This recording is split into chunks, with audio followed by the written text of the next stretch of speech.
साधन कर सफल सुहावा जीवन जाक मुझे तपस्या करी जेते पुण्य करी जेते साधन करी तार फल कौन लखन राम सिया दर्शन पावा राम लक्ष्मण सीता दर्शन पाइब। अच्छा मुझे फल पाइबी गचर फूल हुए फलर फल हुए किंतु आज बुझुची फलर भी गोटे फल पड़ी जे राम लक्ष्मण सीता दर्शन पाइब एक जदि साधन बोली भाविबा एक जदि तपस्या बोली भाविबा ताले से तपस्यार फल कौन भरतन दर्शन बोलिए श्री श्री भरत लाल की तेही फल कर फल दर्श तुम्हारा सीताराम लक्ष्मण दर्शन फल होची भरत दर्शन। आ भरत जिते पाखक आसले प्रणाम कर उठेक धरले कहले भरत तमें कहले मु धन्य हो गली मुनिवर आपको देखिए कहले तमें धन्य धन्य है तुम जो मु धन्य हली प्रयाग भी आज धन्य होगा ये भाव में कहते वाल्मीकि रामायण रामचरित मानस कम अच्छी वाल्मीकि रामायण अच्छी जे रिद्धि सिद्धि की डाकी विश्वकर्मा को डाकी कहले अयोध्यार नर नारी मैंने केमती बढ़िया बढ़िया जगह रे नगर निर्माण कर दियो पुर निर्माण कर दियो विश्वकर्मा कर दे रिद्धि सिद्धि कहे जार जमिया खाद्य सेमती दे दियो। रामचरित मानस लिखाई एत आराम रही से दिन राति जे अयोध्यावासी कहले भाई यारे नौ पछे अयोध्या राज्य से भाई तार पछे जंगल में बुलू था अयोध्यार जे राजा हूँ आम ये आराम रहू कड़े जीवन अयोध्यावासी भावुँ आउ भरत भी से भाया प्रस्तुत कर सुंदर राजमहल भाया घर कहले भरत तुम ये विश्राम कर। वाल्मीकि रामायण कहते गोटे जगार लुचिकी भरद्वाज देखुं भरत कौन कर भरत चारिथर परीक्षा दे चारिथर रामायण रामचरित मानस प्रथम परीक्षा सभा होता सिंहासन बसल से परीक्षा पास कर। द्वितीय परीक्षा भरद्वाज आश्रम भरद्वाज देखुं भरत कौन कर। तृतीय परीक्षा हम चित्रकूट में आ गए चतुर्थ परीक्षा पुणी अच्छी उत्तरकांड से पर्यटन आम कथा जापर जहाँ भरद्वाज परीक्षा कर से घर सुंदर घर है राजमहल भाया सिंहासन अच्छी पाखे छोट छोट आसन बची कहले भरत स्वप्न तुम ये जाकर विश्राम कर। भरत से घर भर को जाइए आ देखी सुंदर आसन पड़ी भरद्वाज भावुँ यदि आसन जाए बस सिंहासन उपर या भर राजसत्तार मोह अच्छी बोली मुझे जानी। वाल्मीकि रामायण कौन कहले कौन कले भरत आसन पूजयामास रामाय विप्रणम्य च बालवज्रजनमादाय नसिद सचिवासने आसन पूजयामास से आसन को जाए पूजा कर प्रणाम कर से आसन तले बसिले आसन को पूजा कर तले बसिले बुढ़ा भरद्वाज आखिर धार धार लोभ होगा कहले अरे एक मु परीक्षा करा कौन कहूली ये तो एत उच्च कोटीर सन्थ आसन को स्पर्श करने तो दूर कथा ताको प्रणाम करुच्ची भरत मैंने मैंने कौन भावुं कहले आसन मो भाई ठीक मु नुहे मु तो दासान दास मु तले बसवा लोक बोले श्री श्री भरत लाल की केवल 9 दिन गोटे भरत चरित हेले टे बाग लगता मनीष जानता कि गोटे भल आलोचना है ये तो रविबाबू कहते चचल चचल साइड दिखाते कल नहीं आमको सिंहासन गाड़ी उठाड़ी बसई से जहाँ भरत चरित्र पर विशेष प्रवेश करें निश्चित बहुत कथा है भरत तो जाऊँगी वनवासी मैंने संगे संगे चलिक जाऊँगी भरत जय जयकार हो ये राम गला बेले सांगे कहीं जान देखी कथबार्ता होते भरत संगे समस्त पलाऊँ देवराज इंद्र चिंता कले कहले जो भाव नहीं कि भरत स्वप्न जाऊँगी राम रहीपर जंगल भितर अयोध्या को फेरी आस राम जदि अयोध्या को फेरी आसे आम रावण द्वारा एमती पुणी अत्याचारित हो ना गोटे कम करवा ना कौन इंद्र डाकिले पवन को अग्नि देवता सब देवता डाकिले गोटे कम कर एत विक्षेप सृष्टि कर भरत राम सहित मिलन हो पारे से पहुँची पारे 14 वर्ष कटिज एमती विक्षेप सृष्टि कर खाली जा क्या एति कहते बृहस्पति कहले कौन करने जाऊँ अरे भरत को बाधा दब अरे मूर्ख गुड़ा तुम्हें जानिच भरत सरीस को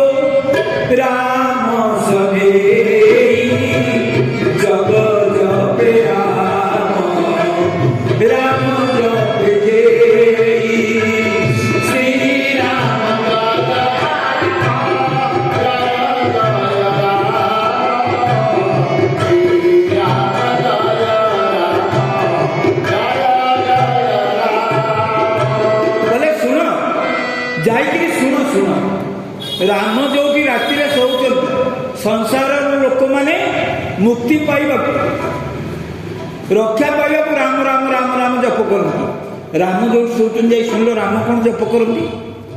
राम तांकर सबुठ प्रेमी सबुठ प्रियतम लोक नाम जग जपे राम जगत राम राम राम राम जप करती। राम जपे देई राम जप करती भरत भरत भरत भरत आउ सुन राम ही केवल प्रेम प्यारा जानिले जान निहारा श्री राम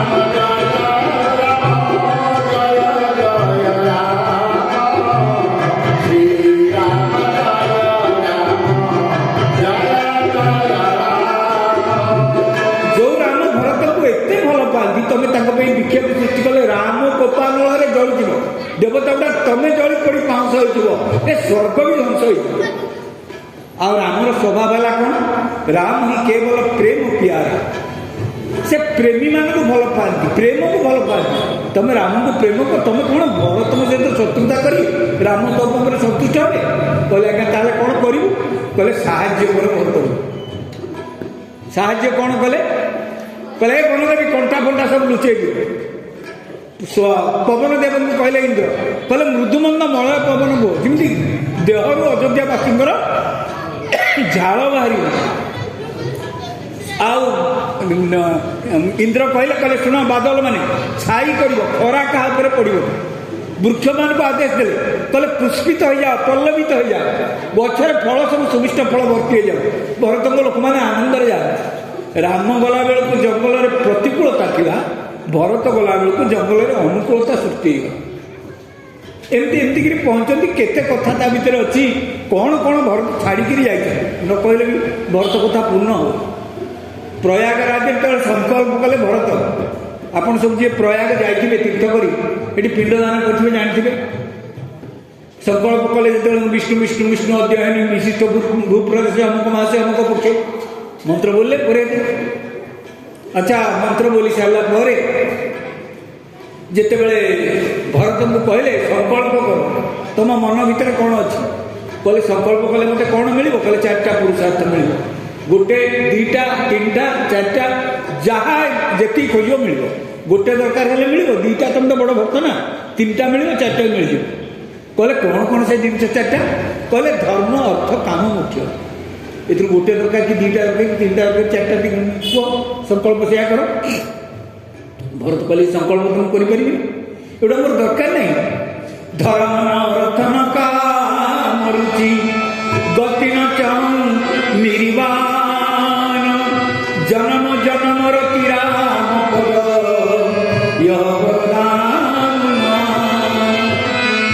कहले धर्म अर्थ काम मुख्य मोर दरकार नहीं। प्रयाग ठाकुर होती बेणी माधव कहले कौन तुम दरकार नहीं कहीं कहले हे बेणी माधव भगवान धर्म बहुत करुले किए से मो माँ कौशल्या भारी उपास रोकला भारी पूजा पाठ करुला धर्म तक जीवन कौन देला पुओ बहु जंगल बुलूँ से कांदुची धर्मर शेष परिणति जो दुख हुए मोर धर्म दरकार नहीं कहले अर्थ नियो कहले अर्थ न काम अर्थ भी मोर दरकार नहीं कहले कहीं अर्थ खोजुला माँ कैकेयी मु राजमाता हेबी मो पुओ राजा हम अर्थ तार दरकार थी किंतु कौन है समस्ते संसार जाक निंदा कर अर्थ चिंता कले जब संसार जाकर निंदा मिले से अर्थ भी मोर दरकार नहीं कहले काम रुचि कहले काम दरकार नहीं कहले ना काम भी दरकार ना कहीं कहले मो बापा देख काम प्रताप श्री राम जय राम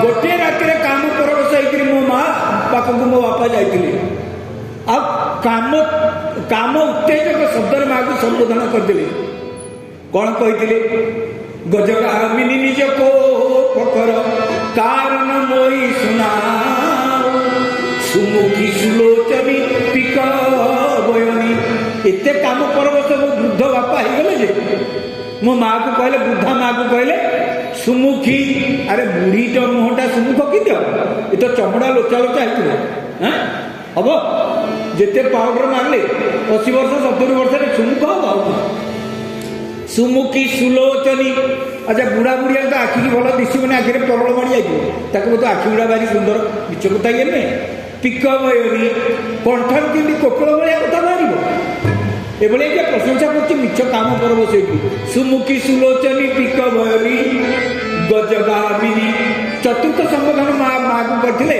ଗଜଗାମିନୀ କାମ ପରବଶ ହେଇକରି ମାଆଙ୍କ ପାଖକୁ ଯାଇଥିଲେ ବୋଲି କାମର ଶେଷ ପରିଣତି କ'ଣ ହେଲା ମଲେ କାମ ମୋର ଦରକାର ନାହିଁ କହିଲେ ମୁଖ୍ୟ ଦରକାର ନାହିଁ ଧନ ମନ ଅର୍ଥନ କାମ କରୁଛି ଗତି ନ ଚାହୁଁ ନିର୍ବାଣ ଦରକାର ନାହିଁ ତାହେଲେ ନିର୍ବାଣ ବି ଦରକାର ନାହିଁ ନା କାହିଁକି ତାହେଲେ ନିର୍ବାଣ ଚାହାନ୍ତି କିଏ ସେ ଆମ ଗୁରୁଦେବ ବଶିଷ୍ଠ କିନ୍ତୁ ଇଏ ତ ବିଜେପି ହେଲେ ହେଉଛନ୍ତି ଯେମିତି ବିଜେପିରୁ ଟିକେଟ୍ ନ ମିଳିଲେ ବିଜେପିରୁ ଟିକେଟ୍ ନ ମିଳିଲେ କଂଗ୍ରେସ ଏମିତି ଗୋଟେ ଲୋକ ହୁଅନ୍ତିନି ତାହେଲେ ତାଙ୍କ ଅବସ୍ଥା ସେଇଆ ଯେତେବେଳେ ଅଯୋଧ୍ୟା ଥିଲେ ରାମ ଭଲ କହୁଥିଲେ ଏବେ ମୋ ପଛେ ପଛେ ଆଉଛନ୍ତି ଭରତ ଭଲ ଆରେ ମୁଖ୍ୟର ଶେଷ ପରିଣତି ଏଇଆ ଯେ ମୁଖ୍ୟ ଚାହୁଁଛି ସେ ଏମିତି ନାହିଁ ନା ମୁଖ୍ୟ ବି ଦରକାର ନାହିଁ ଧର୍ମ ଚାହିଏ କାମ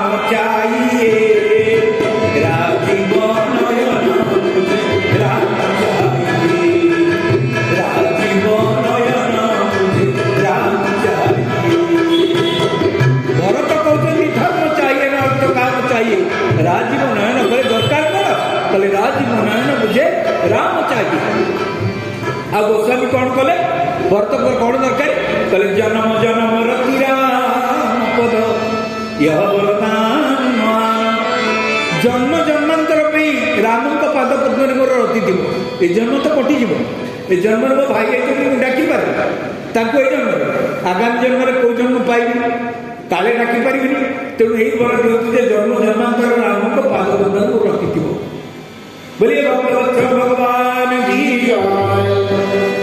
बेणी माधव कहले ए बरटा मु दे करी ना किए दब कहले स्वयं राम देबे ना राम को जे सबटु बड़ भक्त सी दब बड़ भक्त तुम नले राम को पाद पद्म भक्ति भरत तमें जहाँ बर दे दब तार राम को पाद पद्म भक्ति तमें राम कौन भावुच सुंदर कथा बड़ चमत्कार कथा आगु जाते केते कथा ता भितर अच्छी ये तो अच्छी आमर जिते भरद्वाज आश्रम में पहुँचले से दिन राति कांदिले माँ कैकेयी निश्चुप होगा समस्ते खाई पी विश्राम करते माँ कैकेयी कांदिले भरद्वाज कहले आश्रम भितर गोटे कैकेयी कांदुची जाके देखला गोटे वृक्ष मूल बसिक माँ कैकेयी कांदुच कहले माँ तुम क्या कांदुच कहले कांदिनी समस्त मत निंदा कर राम लक्ष्मण सीता जंगल को ओल्ले मो पुओ मत ते माँ बोली डाकबी मु बंची जाए माँ बोली डाकबी मो जो मो स्वामी मृत्युवरण कले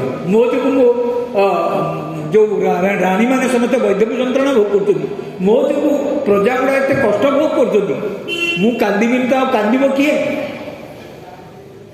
भरद्वाज कहले गोटा मूर्ख बोली कांद ये मूर्ख बोली मन दुख कर माँ शुण तमें जहाँ कर ठीक कर मुझे त्रिकाल ऋषि विचित्र शुण ए कथा ब्रह्म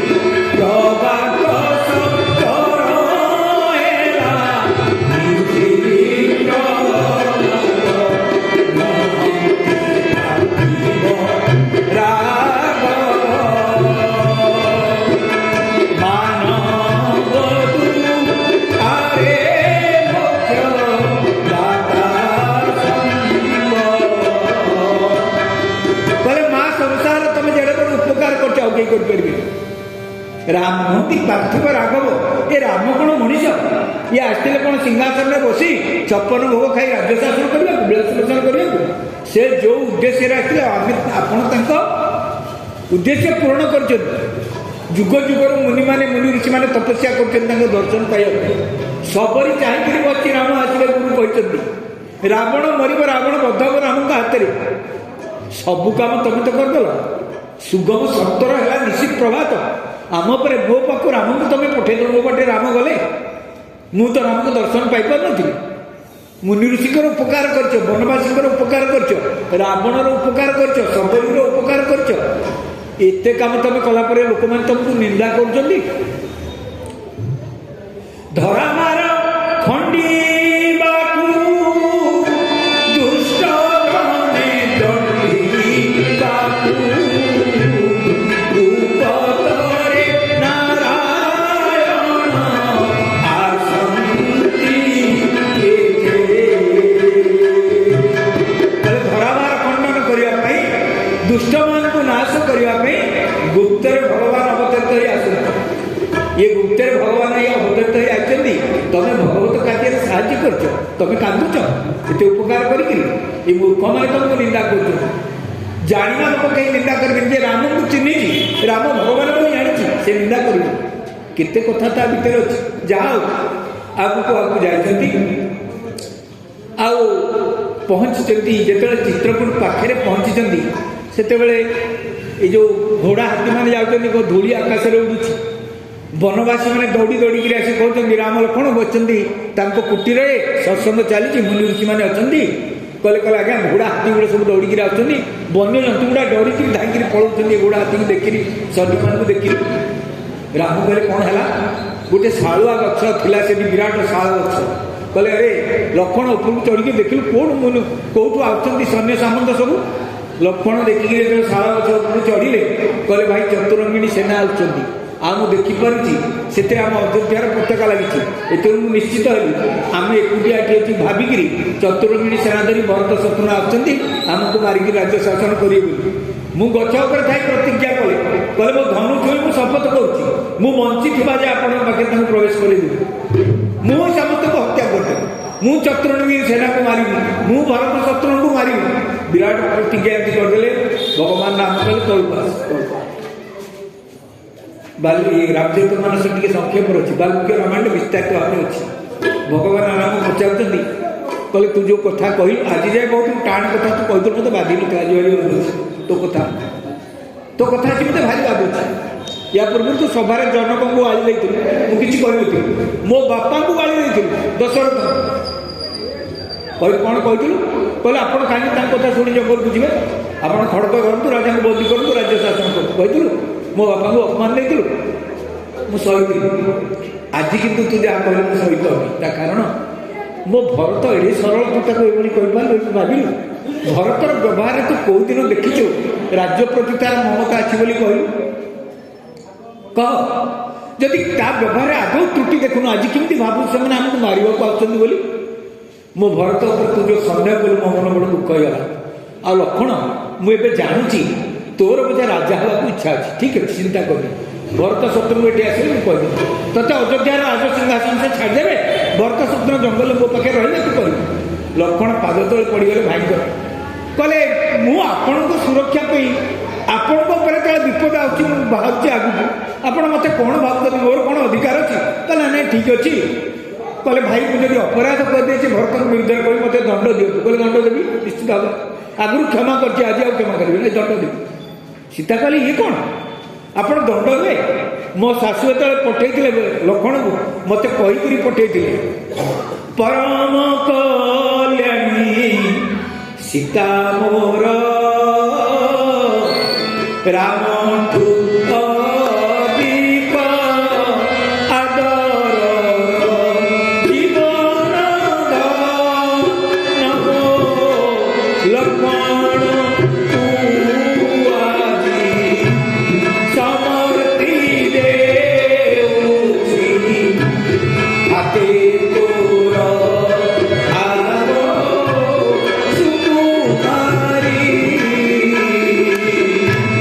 বুঝি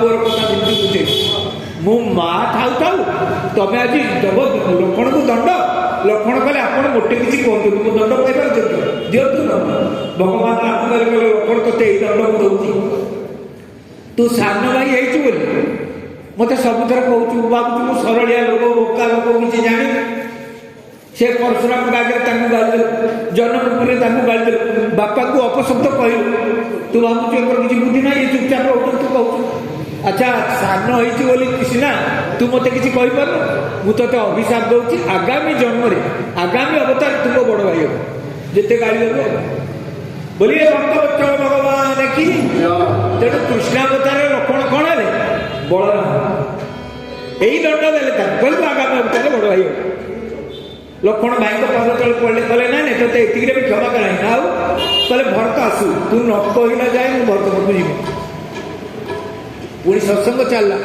आश्रम भर राम आश्रम जोटा गेट थी फाटक थी सियाड़ को पिटियाड़ कर लक्ष्मण फाटक आड़ को मुह कर साधु सत मैंने बस उच्च आसन में सत्संग चलती माँ सीता दूरे बस निषादरा जो भोक को सागे भरत सतम आस पहुँची दूर जमी देखीदे राम को भरत आउ संभाली पारे रामचरित मानस तो लिखाई भरत जिते आसुले जिते भावती मो माँ को जंगल को पठे गले काले मत ग्रहण करेंगे से ठिया जाए पाद पछुक पछुक पड़े शत्रुगति कौन है ना रे काले भाई मत ग्रहण करेंगे निषादरा जो कहते आम भाई की चिन्ह ना तथा सन्देह आग को जाए पुणी मार जिते मन पड़ जाए दुष्कर्म पुणी टे ठिया जाए एक दिन पहुँची गले दूर जमी देखीदे कौन कले पाईनाथ कई पाई गोसाई भूतल पर लकुट किनाई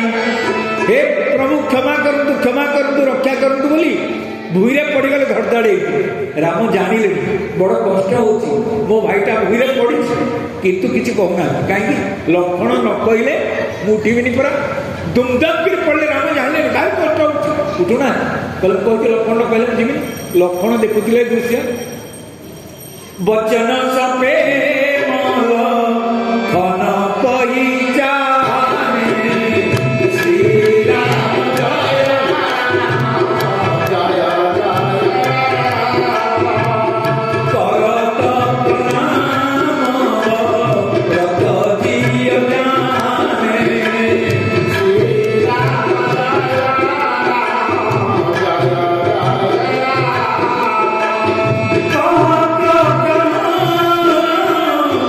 कही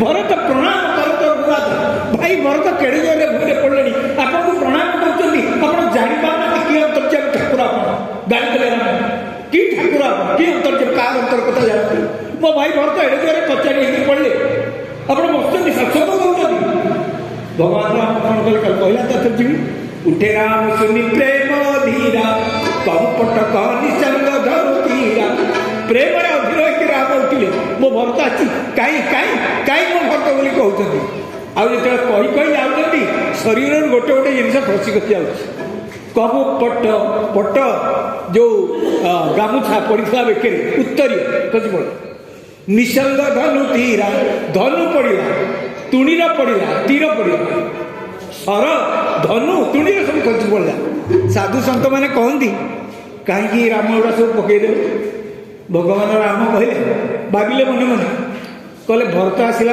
से तो मो रक्षा कर धनुषर रखिकी मुझे रक्षा कर अरे भरत आसला मोर आउ धनुषर धरवा दायित्व ना से मत एथर रक्षा कर मो भक्त मैंने मत रक्षा कर मो परम भक्त आसला ये जो पकईदे जड़े साधु कहले ना ना से पकईले आउ भगवान धनु तीर सब रुहति तुणीर सब रहे ए वस्त्र खंडे रहे एमाने कहले भरत भाया भक्त भूरे पड़ते अरे आम भगवान चढ़ी रहा ना ना तलू सब ତଳୁ ବସି ପଡ଼ିଲେ। ଜଣେ ସାଧୁ କହିଲେ ଏଇଠି ଯୋଉ ପଡ଼ିନାହାନ୍ତି ନା ଆଉ କହିଲେ ଏଗୁଡ଼ା କିଏ କୋଚ ପଡ଼ିଛି ପଟଟା ରାମ ଜାଣିକି ଫୋପାଡ଼ି ଦେଲେ। କହିଲେ ମୁଁ ଭରତ ଗୋଟେ ଆଲିଙ୍ଗନ କରିବି ତା ବକ୍ଷ ଦେଶରେ ମୋ ବକ୍ଷ ଦେଶ ମିଶିବନି ଯଦି ଗୋଟେ ବସ୍ତ୍ରଟେ ଥିବ ମଝିରେ ଉତ୍ତରୀୟଟେ ଥିବ ତେଣୁ ଫୋପାଡ଼ି ଦେଲେ। କହିଲେ ନା ମୋ ଭାଇର ବକ୍ଷ ଦେଶରେ ମୋ ବକ୍ଷ ଦେଶ ଯେମିତି ମିଶିବ। ଜଣେ ସାଧୁ କହିଲେ ଏଇଠି ଯୋଉ ଗୁଡ଼ା ଭଗବାନ ପକେଇଲେ କହିଲେ କାହିଁକି କହିଲେ ମାନେ କ୍ଷତ୍ରିୟ ତ ଦୁଇ ଜଣ ରାଜାଙ୍କ ଭିତରେ ଯେ ଯୁଦ୍ଧ ହୁଏ ଜଣେ ପରାସ୍ତ ହେଲା ବୋଲି କେତେବେଳେ ଜାଣିବ ସେଟା ଅସ୍ତ୍ର ପକେଇଦେବେ। ଅସ୍ତ୍ର ପକେଇଦେବେ ରାମ ଆଜି ପ୍ରେମର ଯୁଦ୍ଧରେ ପରାସ୍ତ ହେଇଗଲେ ଭଗବାନଙ୍କ ଆଗରେ ତେଣୁ ତାଙ୍କ ଅସ୍ତ୍ରକୁ ପକେଇ ଦେଇକି ସେ ଯାଉଛନ୍ତି। କେତେ କାରଣ ଅଛି ବହୁତ କାରଣ ଅଛି କ୍ଷମା କରନ୍ତୁ। ଯାହା ଗଲେ ଭରତକୁ ଭୂଇଁରୁ ଉଠାଉଛନ୍ତି ଭରତ ତ ଭୂଇଁରେ ପଡ଼ିଛନ୍ତି ଭୂଇଁରୁ ଭରତ ଉଠୁନାହାନ୍ତି। ରାମଚରିତ ମାନସରେ ଗୋସ୍ୱାମୀ ଲେଖିଲେ ବରବସଲି ଉଠାୟୁର ଲାଏ କୃପା ନିଧାନ ଭରତ ରାମ କି ମିଳନ ଲଖି ସବଇ ବିଷୟରେ ଅପାର ରାମଚନ୍ଦ୍ର କି। ଯେତେବେଳେ ଭରତକୁ ଉଠାଉଛନ୍ତି ଭରତ ଉଠୁନାହାନ୍ତି। ଆପଣ ଦେଖିବେ ଭକ୍ତ ଗୁଡ଼ା ଭଗବାନଙ୍କୁ ସବୁବେଳେ ଉଠଉଛନ୍ତି। ଭଗବାନ ଭକ୍ତଙ୍କ ଆଗରେ ଲଘୁ ହୋଇଯାନ୍ତି ଭରତକୁ ଉଠେଇ ପାରୁନାହାନ୍ତି ରାମ। ଆଉ ରାମ ମନେ ମନେ ଡାକିଲେ ପୃଥିବୀ ମାତା କହିଲେ ମା ତମେ ତ ମୋ ଶାଶୁ ହବ ନାଇଁ ସୀତାଙ୍କ ମା ପୃଥିବୀ ନା କହିଲେ ଆପଣ ତ ମୋ ଶାଶୁ ହେଲେ କିଛି ଜାନି ଯୌତୁକ ଦେଇନାହାନ୍ତି ବିନା ଯୌତୁକରେ ବାହା ହେଇଛି ମୁଁ ମାଗିନି କିଛି ଆପଣ ଦେଇନାହାନ୍ତି କିଛି ଆଜି ମାଗୁଛି କ'ଣ ମାଗୁଛି ମନେ ମନେ କହୁଛନ୍ତି ଯେତିକି ଜାଗାରେ ମୋ ଭରତ ଭୂଇଁରେ ପଡ଼ିକିରି ଅଛି ସେତିକି ଜାଗାରୁ ଆପଣଙ୍କ ମାଧ୍ୟାକର୍ଷଣ ଶକ୍ତିକି ଦୂରେଇ ଦିଏ। ନ୍ୟୁଟନଙ୍କ ଲ କ'ଣ କହୁଛି ଗୋଟେ ଫଳଟେ ଗଛରୁ ତଳକୁ କାହିଁ ପଡ଼ୁଛି ଏ ପୃଥିବୀର ମାଧ୍ୟାକର୍ଷଣ ଶକ୍ତି ତାକୁ ଟାଣୁଛି। ମାଧ୍ୟାକର୍ଷଣ ଶକ୍ତି ନଥିଲେ ଶୂନ୍ୟର ମହାଶୂନ୍ୟ ଭିତରେ ଯଦି ଜଣେ ଠିଆ ହେଇଥିବ ଠିଆ ହେଇଥିବ ତଳକୁ ଯିବନି ଉପରକୁ ଯିବନି ମଝିରେ ହଉଥିବ। ମାଧ୍ୟାକର୍ଷଣ ଶକ୍ତିକୁ ଅପସାରଣ କଲେ ଭରତଟାକୁ ଉଠେଇ ପାରିବେ ନହେଲେ ପାରିବେନି। ଏଇଆ ମନେ ମନେ ଭାବୁଛନ୍ତି। ଆଉ କ'ଣ କଲେ ବରବସଲି ଉଠାଇ ଯେତେ ବଳ ରାମଙ୍କର ପ୍ରୟୋଗ କଲେ କିଏ କ'ଣ ବୁଝିପାରିବେ। ରାମଙ୍କ ସମସ୍ତ ବଳ ପ୍ରୟୋଗ କରି ବଳ ଅର୍ଥ ଅବଧ ଭାଷାରେ ଜବରଦସ୍ତ ବଳ ପ୍ରୟୋଗ କଲେ ବରବସଲି ଉଠାୟୁର ଲାଏ କୃପା ନିଧାନ। ଫଳ କ'ଣ ହେଲା ଭରତ ରାମକୁ ରାମ ଭରତକୁ ଆଲିଙ୍ଗନ କରିଛନ୍ତି। ସବଇ ବିଷୟରେ ଅପାନ ଏ ଦୃଶ୍ୟକୁ ଯିଏ ଦେଖୁଥିଲେ ସେ ନିଶ୍ୱାସ ପ୍ରଶ୍ୱାସ ଯାଉଛି କି ନାହିଁ ଜାଣିନାହାନ୍ତି। ଏଇଭଳିଆ ତନ୍ମୟ ହେଇକି ସମସ୍ତେ ରାମ ଭରତକୁ ଚାହିଁଛନ୍ତି। ଆଉ ଭରତ ଭାଇଙ୍କ କାନ୍ଧ ଉପରେ ମୁଣ୍ଡକୁ ଦେଇକିରି କହୁଛନ୍ତି ପ୍ରଭୁ ମୋରେ ଅବଗୁଣ ଚିନ୍ତନ ଧରୋ ପ୍ରଭୁ ମୋରେ ଅବଗୁଣ ଚିନ୍ତନ ଧରୋ ପତିତ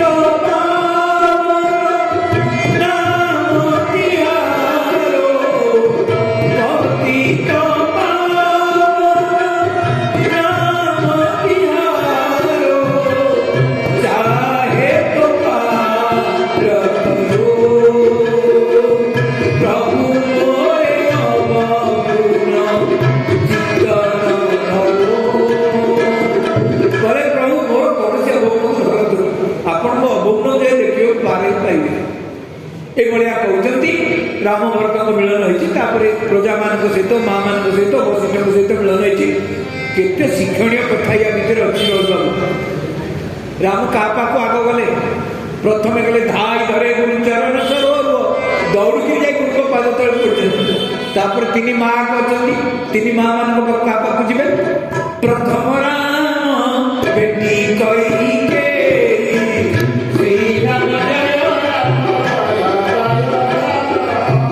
ସରଳ ସୁମାୟ ମତି ମତି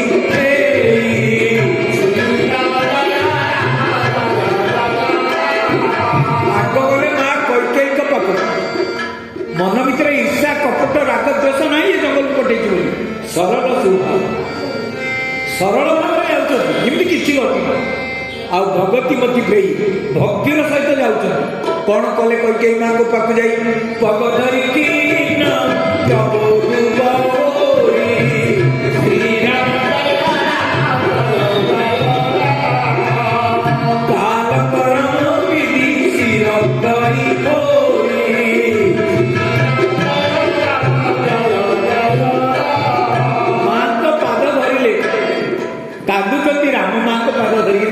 कही माँ कैकेयी कैकेयी कहे कहीं निर्लज मो पाखक आसीचु मु ते जंगल को 14 वर्ष में पटेली तू पुणी मो पाखक जहाँ आसीचु कहीं मो पाद को धरचु कहीं मो पाखे कांदुचु मु गोटे पापिनी मो पाद धरनी भगवान माँ को पाटे हाथ देते कहले माँ तो किसी दोष ना कह कहार दोष गोस्वामी कलम कर संसार सबुठ बड़ सूत्र मन रखु आम परिवार भितर झगड़ा जाती हो स्वामी स्त्री भितर कली गोपा पुओ भितर कली माँ झील भितर कली बंधु बांधव भितर कली साई पड़िशा भितर कली रामचरित मानस लिखाई कली हेनी केमती मतांतर हेनी मनांतर हेनी गोस्वामी कलम कले भगवान राम कौन कहले माँ को काल कर्म विधि शिर धरी भूल कहले माँ तोर सामान्य भूल नहीं ये कालर भूल समयर भूल भल समय तू मत कोड़े नहीं शोई दौलु मत एत भल पाऊलु केते बढ़िया खाया पीवा दौलु भरत को दूरे मत तू आलिंगन करूँ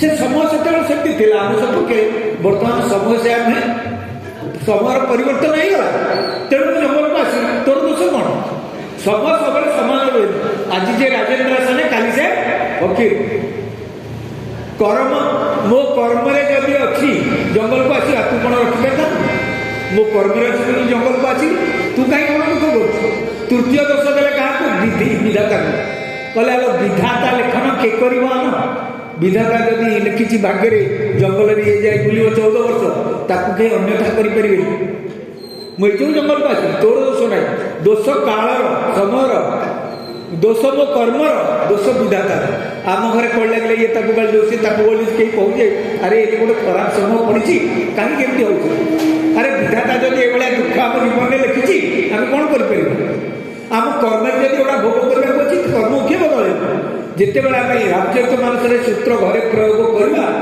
अशांति रही दुख आउ रही जहाँ हो तापर अन्य माँ मान को गले लोक पचारती खंडिया कैकेयी कहीं गले प्रथम कथा राम तो जाना भरत सिंहासन में बसी ना बोले राम जानते भरत सिंहासन में बस बापा सत्य अनुसार ताले आग क्या कौ माँ पाक जी राजमाता जी राजा को माँ जी मो माँ पाक भी मो माँ तो राजमाता नुह तेणु कैकेयी होती भरतर माता जो कैकेयी पाक गले द्वितीय कथा भगवान भाविले कहले मो माँ मन दुख आज न गले से कहना ये पिला गला दूरे मत घृणा कर मो पाक आस 7टा कारण कैकेयी माँ को पाक जाकर उड़तला पड़े अन्य रामायण गोटे सुंदर कथा लिखा एकांते अंजलि करे कैकेयी नीरवरा नेत्रे रामे बासई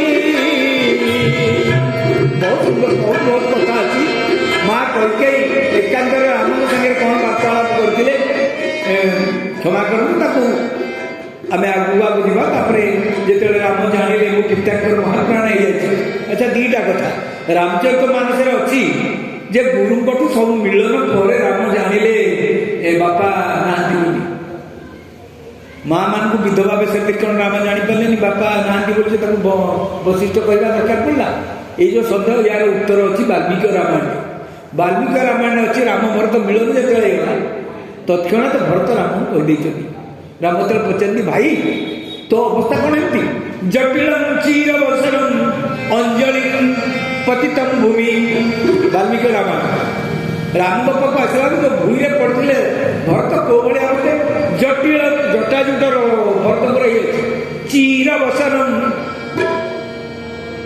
वस्त्र बड़फल वस्त्र पिंधि प्रांजलि अंजलि कर पतितम भूमि ये अवस्था पड़ती राम उठे पचारे कह तू ये जटाजुट कहीं धारण करूँ ये वस्त्र कौन पिंध राजपोषाक पिंधा कथा तू राजा से कहते भरत कहते कौ मुहर राजपोषाक पिंधि मु तो प्रकृत सिंहासन अधिकार नहीं तापर बापा महाप्राण हो राम चेता बुड़ी खसी पड़ते भरत चेता आनी 4 भाई जाक राम लक्ष्मण भरत शत्रुघ्न मिसिकी निशाधर गुह सागर नहीं जाती मंदाकिनी नई से को जाती इंगुदी वाल्मीकि रामायण कथा इंगुदी फल बरकोड़ी ताकू कुटिकी से पिंड दान कर फेरिकी आते समस्त सहित मिश्र वाल्मीकि रामायण ये रामचरित मानस सन्देह ଦୂରୀକରଣ ହେଇଯାଇଛି। ଯାହା ସମସ୍ତଙ୍କ ସହିତ ମିଶନ୍ତି। ସଭା ବାରମ୍ବାର ହେଇଛି। ବାଲ୍ମୀକି ରାମାୟଣରେ ଯାହା ଭରତ ରାମକୁ ବୁଝେଇଛନ୍ତି, କେତେବେଳେ ପଢ଼ନ୍ତୁ ମୂଳ ସଂସ୍କୃତ ବାଲ୍ମୀକି ରାମାୟଣ କି ଯାହା ଭରତ ରାମକୁ ବୁଝେଇଛନ୍ତି, ଭଗବାନ କୃଷ୍ଣ ଯାହା ବୁଝେଇଛନ୍ତି ଅର୍ଜୁନକୁ ସେଇଆ ଯାହା ବୁଝେଇଛନ୍ତି ଗୀତାରେ ଯାହା ଅଛି ସେ କଥା। ଭରତ ବୁଝଉଛନ୍ତି ଭାଇ ତମେ ତ କ୍ଷତ୍ରିୟ, ତମ କାମ ତ ରାଜ୍ୟ ଶାସନ କରିବା। ଏ କ୍ଷତ୍ରିୟ ଜଙ୍ଗଲ ଆସି ତପସ୍ୟା କାହିଁକି କରିବ? ଆମେ କ'ଣ ବ୍ରାହ୍ମଣ? ଆମେ କ'ଣ ତପସ୍ୱୀ? ପ୍ରଥମ କଥା। ଦ୍ୱିତୀୟ କଥା, ସିଂହାସନଟା ତମର ଅଧିକାର। ଆମ ସମ୍ବିଧାନ କହୁଛି ତୁମେ ସିଂହାସନରେ ବସିବ। ତୃତୀୟ କଥା, ତମେ ତ ଆମ ଚାରି ଭାଇ ଭିତରେ ସବୁଠୁ ଯୋଗ୍ୟ, ତମେ କାହିଁକି ଜଙ୍ଗଲରେ ରହିବ? ଚତୁର୍ଥ, ଗୋଟେ ପଏଣ୍ଟ କହୁଛନ୍ତି ରାମକୁ। ରାମ ଉତ୍ତର ଦେଇ ପାରୁନାହାନ୍ତି ଭରତକୁ। କହିଲେ ଚତୁର୍ଥ କଥା, ତମେ ଯଦି ଭାବୁଛ ଯେ ଆଶ୍ରମ ଭିତରେ ଜୀବନଯାପନ କରିବ, ଆମର 4ଟା ଆଶ୍ରମ ଅଛି। କ'ଣ? ବ୍ରହ୍ମଚର୍ଯ୍ୟ ଆଶ୍ରମ, ଗ୍ରାହସ୍ଥାଶ୍ରମ, ଯତିପ୍ରସ୍ଥାଶ୍ରମ, ବାନପ୍ରସ୍ଥାଶ୍ରମ। ବ୍ରହ୍ମଚର୍ଯ୍ୟ ଆଶ୍ରମ ଆମେ ପାଠଶାଠ ପଢ଼ି ସାରିଛୁ। ବ୍ରହ୍ମଚର୍ଯ୍ୟ ଆଶ୍ରମ ପରେ ଯତିପ୍ରସ୍ଥାଶ୍ରମ ନୁହେଁ ତ, ବାନପ୍ରସ୍ଥାଶ୍ରମ ନୁହେଁ ତ, ଜଙ୍ଗଲରେ ତପସ୍ୟା କରିବା ନୁହେଁ। ତାପରେ ଗ୍ରାହସ୍ଥାଶ୍ରମ। ତମେ ବିବାହିତ, ଶାସ୍ତ୍ର କହୁଛି, ସନାତନ ସଂସ୍କୃତି କହୁଛି ତମେ ଯାଅ ଗ୍ରାହସ୍ଥାଶ୍ରମରେ ରୁହ। ରାମ କ'ଣ ଉତ୍ତର ଦେଇଥିଲେ? ଇଏ ଅଛି ବାଲ୍ମୀକି ରାମାୟଣ। କେତେ କଥା ଆଜିକାଲି ବାଲ୍ମୀକି ରାମାୟଣ କୋଉଠି ଗୋଟେ ପ୍ରବଚନ ହେଲେ ଆହୁରି ମିଠା ମିଠା ତର୍ଜମା ସବୁ ବାହାରିଲେ। ସେ ଯାହା ହଉ ସଭା ବାରମ୍ବାର ହେଇଛି। ରାମଚରିତ ମାନସରେ ଅଛି ଜନକ ଆସି ପହଞ୍ଚନ୍ତି, ସୁନୟନା ପହଞ୍ଚନ୍ତି। ବାଲ୍ମୀକି ରାମାୟଣ ଜନକ ସୁନୟନାକୁ ଆସିବାର ନାହିଁ। ବାରମ୍ବାର ସଭା ହେଲା ପରେ ଆଉ ଶେଷରେ ଏଇଆ ରାମ କହିଛନ୍ତି, ଦେଖ ବାପା ଦିଟା ଆମ ଦିହକୁ କାମ ବାଣ୍ଟି ଦେଇଛନ୍ତି। କ'ଣ କାମ ବାଣ୍ଟିଛନ୍ତି? ମୋତେ ଦେଇଛନ୍ତି ଜଙ୍ଗଲରେ 14 ବର୍ଷ ରହିବା ପାଇଁ, ତତେ କହିଛନ୍ତି ରାଜ୍ୟ ଶାସନ କରିବା ପାଇଁ। ମୁଁ ଯଦି ଆଜି ଯାଇ ରାଜ୍ୟ ଶାସନ କରେ ତାହେଲେ ମୋ ବାପାଙ୍କୁ ଲୋକ ନିନ୍ଦା କରିବେ, କହିବେ ବୋପା କହିଥିଲା କୋଉ ମାରିଲାନି। ମୁଁ ତ ଜାଣିନି, କିନ୍ତୁ ବି ଚିନ୍ତା କରୁଛି କୋ ବାପା ଏମିତିଆ ବୋପାର ପୁଅ ଏ ବୋପା ଏମିତି ପୁଅ ଏମିତି କହନ୍ତି କାମ ସବୁ। ବାପାଙ୍କୁ ନିନ୍ଦା ନବାନି। ତୁ କଷ୍ଟକର କାମ ତତେ ବାପା ଦେଇଛନ୍ତି ରାଜ୍ୟ ଶାସନ କରିବୁ। ମୁଁ ଯାଉଛି ଜଙ୍ଗଲରେ ବୁଲିବା ସହଜ କଥା, ଟିକେ କଷ୍ଟ ହଉ ତୁ ରାଜ୍ୟ ଶାସନ କର। ଆଉ ତୁ ଜଙ୍ଗଲକୁ ଯୋଉ ଆସିଲୁ ମୋତେ ରାଜ୍ୟ ସମର୍ପଣ କରିବ, ମୁଁ ରାଜ୍ୟ ତୋଠୁ ନେଇଥିଲି। ତୋ ପ୍ରେମ ଆଗରେ ମୁଁ ପରାସ୍ତ ହେଲି, ରାଜ୍ୟ ଗ୍ରହଣ କଲି ତୋଠୁ, କିନ୍ତୁ ମୁଁ 14 ବର୍ଷ ପାଇଁ ତତେ ନିଯୁକ୍ତ କରୁଛୁ, ତୁ ରାଜ୍ୟ ଶାସନ କର। ଏଇଭଳିଆ କହିଛନ୍ତି। ଭରତ ଫେରିଛନ୍ତି, କହିଲେ ଭାଇ ମୁଁ କେମିତି ଖାଲି ଯିବି? ତେଣୁ ତାଙ୍କ ପାଦୁକା ଦେଇଛନ୍ତି। ପାଦୁକା କ'ଣ? କଟୁ। କହିଲେ ଏଠୁ ନେଇଯା, ପାଦୁକାକୁ ନେଇଯା। ପାଦୁକା ପାଦର ଶରୀରର ସମସ୍ତ ଶକ୍ତିକି ବହନ କରେ। ଆମ ଏଣ୍ଟାର ଓଜନଟା ହାତ କୋଉଠି ନେଉଛି? ମୁଣ୍ଡ ନେଉଛି? କିଏ ନିଏ? ଜୋତା। ଇଏ ସମସ୍ତ ଓଜନ ନିଏ। ତେଣୁ ପୁରା ଓଜନ ତତେ ଦେଇଦେଲି, ଏ ପାଦୁକା ଦେଇଦେଲି। ପାଦୁକା ମୁଁ ଦେଇଦେଲି। ଭରତ ପାଦୁକାକୁ ନେଇକିରି ଆସୁଛନ୍ତି। ଆଉ ଶେଷରେ କହି ଆସୁଛନ୍ତି। ଆଗରୁ ତ ଯୋଉ କଥୋପକଥନ ଭିତରେ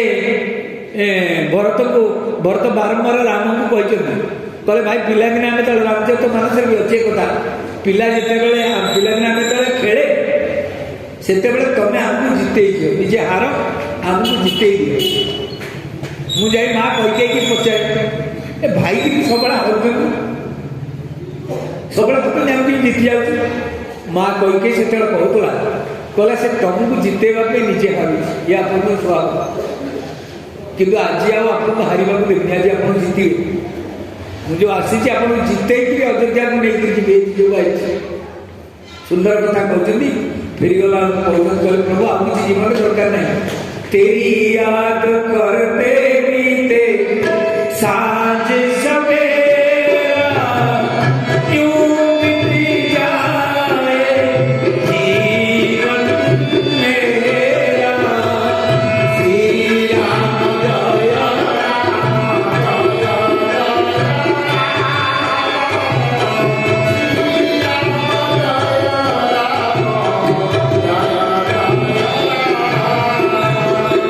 हर पल में हो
फोटो गाई मिलगला आसला बेले कौन जीत कर नहीं बोले भरत भैया चले ना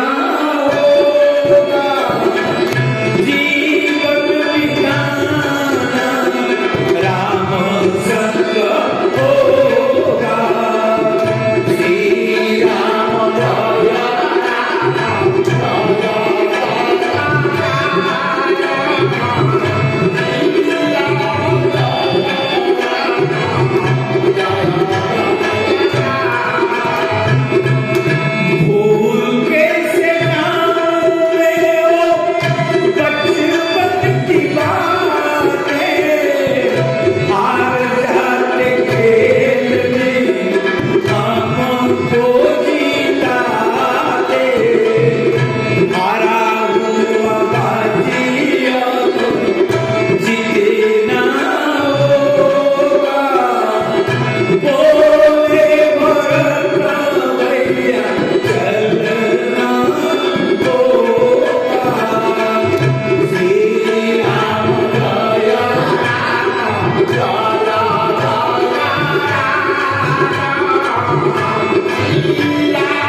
किसी संत को दिया प्रभु करी कृपा